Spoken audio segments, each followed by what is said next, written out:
In this interview uploaded a couple days ago on the 27th, Andy Ruiz's trainer, Manny Robles, claims that Ruiz has actually lost about 30 pounds already in training camp.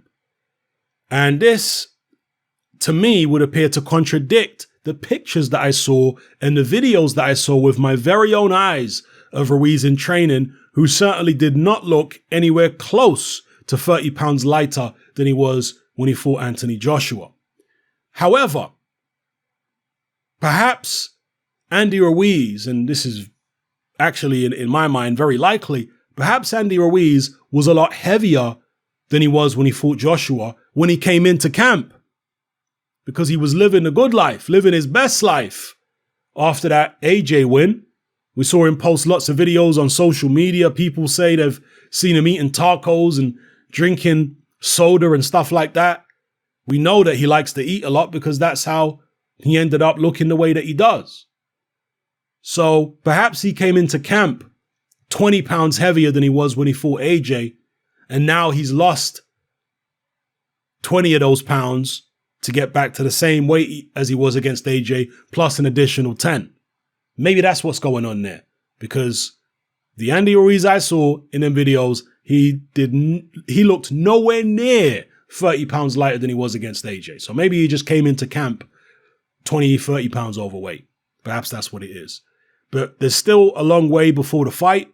And maybe Andy Ruiz, by the time December 7th rolls on, maybe he will be significantly lighter than he was for the first AJ fight. We'll have to wait and find out. And we'll also have to wait and find out whether that's a good thing or a bad thing. Because you've had people like Tim Bradley, Mike Tyson, and several other people saying that if it ain't broke, don't fix it. If Ruiz comes in and loses a whole heap of weight for this rematch, it's going to be to his detriment. And he'll be better off keeping the extra weight on. It does take time. I mean, look, everybody's different, okay? But for a lot of people, it takes time to get used to being a lighter weight than you normally are. Your body needs time to adjust to it. So you can feel drained for a while once you reach a particular weight that's maybe 20, 30 pounds lighter than you normally are.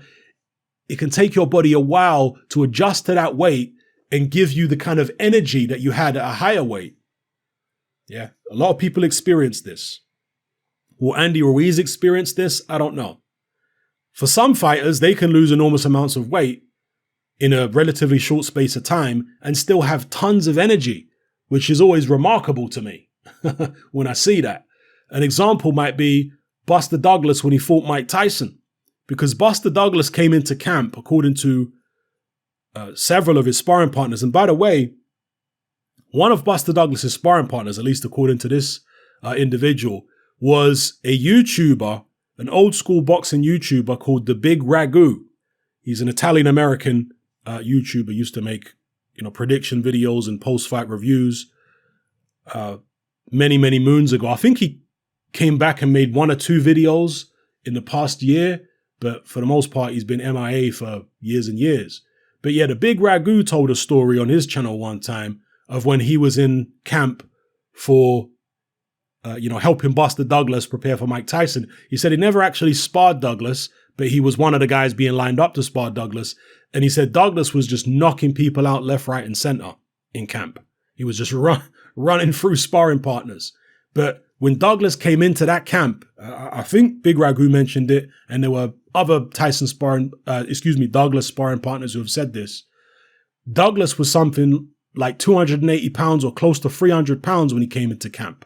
By the time he fought Tyson, he was like 233 pounds or 34 pounds, something like that. So he lost an enormous amount of weight in camp, and he had a tremendous amount of energy in the fight. Now, obviously, there were other factors there, like his mom dying, and he was very close to his mom. She died just 2 weeks before the fight, and I believe the mother of his children or child at the time was diagnosed with a terminal illness, and there was all kind of turmoil going on in Buster Douglas's life in the lead up to the Tyson fight, and that can even make or break you in them situations. Most people will be broken, but Buster Douglas found inspiration and, maybe more courage, perhaps even more energy from the tragedies that were happening in his life at the time.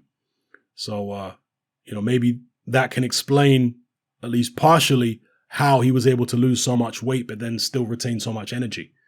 Anyway, remains to be seen if that happens with Andy Ruiz, whether he's lost that much weight to begin with. Because, again, I've heard these stories about Andy Ruiz before. In the lead up to the Kevin Johnson fight, it's the new Andy, I'm this, that, and the other. I've totally changed my diet, totally changed my physique. And then he turned up exactly the same as the previous fight. I mean, one of the incredible things was that Ruiz fought Dimitrenko. And he had about a week off, a week or two off. I think it was about 10 days off. And then he signed to fight Anthony Joshua. And so he only had about a week or 10 days without training. And somehow he came in and then he had like a 5-week camp, whatever it was, for AJ. And he came in heavier for the AJ fight than he was for the Dimitrenko fight. Isn't that extraordinary? Maybe he just eaten a lot on the day of the AJ weigh-in. I don't know. But yeah, for him to actually have trained pretty much, 13 weeks with maybe a 1 week or 10-day break. And Manny Robles and Andy Ruiz said this themselves. So this is not me making anything up. This is what they said, that they've trained pretty much continuously for like 13 weeks with like a 10-day or 1 week break in between. And prior to that little, 10-day break, Ruiz weighed less than he was at the end of the 13-week camp. Crazy. But anyway, let me know what you guys think in the comment section below about all the points I've raised in this video. It's happening. I'm out.